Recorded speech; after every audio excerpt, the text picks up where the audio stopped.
Good evening, everybody. Today I want to talk about a subject that I found really profound and eye-opening as well as I embark on this journey. So if you didn't know, I'm Lenny. I'm a spiritual life coach, NLP certified at that, and I help people remove the limiting belief and identify the blockages into their lives so they can build the life of their dream. So last Sunday I was at open mic event, totally improv. I decided to put myself out there more and to just share my story, to connect with people in general. And so I arrived at the scene at the cafe. I think it was an hotel or something. And as we get set up and we get put into different scenes, we were given a topic or subject. We learned to really ease into our creative side and use more of our right brain hemisphere. At some point, there was a woman who said she was doing a 30-day fear challenge. So her and her friend for 30 days were putting themselves into situations that were uncomfortable or scary to them. And I found it super inspiring and super commending because she was out there, putting herself out there in the public, doing what she was the most scared about. And all of that for 30 days. The point here is to make you realize that in order to grow and to truly transform your life, you have to be willing to do things that makes you uncomfortable. It doesn't mean that they are scary or dangerous. It's just your nervous system was so used to hiding behind the shadows, hiding in the crowd, blending in, that it has become the norm or normal. And what I've noticed a lot with my clients is when it's time to take action and to apply everything I say or the knowledge I shared, there's this sort of gap or blockages. But the truth is, you will make the most progress when you actually do the thing. I see a lot of people online, so much content everywhere, so much workshop online, speaking about how do I become confident, how do I grow, how do I do this, X, Y, Z. You become confident by doing the thing. At the end of the day, being confident is simply stepping into that zone that used to scare you before. You can continue accumulating all sort of knowledge or whatever. You will stay as an internal student by doing that.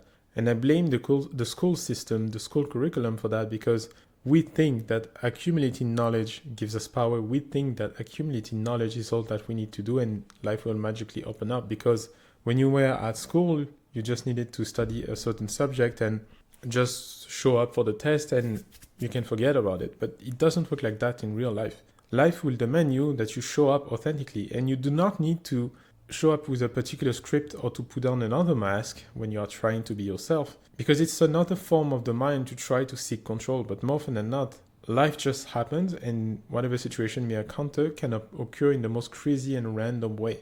So you can't fully plan ahead what's going to happen and how you need to show up. Sometimes it's also good to improvise and to just show up for yourself. Of course, if you have a presentation meeting at the business or whatever, you may want to prepare in advance, but you still have to show up and go with the flow.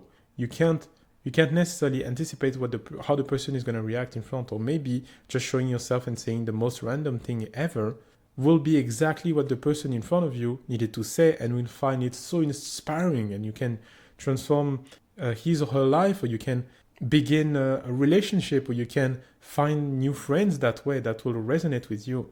We have fallen so much into trying to optimize every single metric because we are so rational and logical. But the truth is, I don't know if you've noticed about this, but life doesn't make sense. Life isn't logical or in a straight line. The craziest synchronicities I've ever had in my life occurred when I did not pay attention or sought to have a specific outcome. I just said and being myself, and things just happened. No matter what happens, I was fine with it. And that workshop, that Mac Improv, I was there, reinforced that belief that you can do and create however you want. It's not so much about showing up yourself, creating a specific framework, a mental framework. Sometimes it's about the spontaneity and being able to bounce back from it.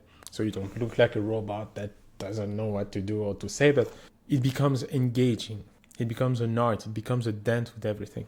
So that was the topic for this video for today. I hope you like it. If you like this video and want to see more content about self-improvement and also spirituality and esoteric knowledge, don't forget to like and subscribe. And in the meantime, I will see you in the next video.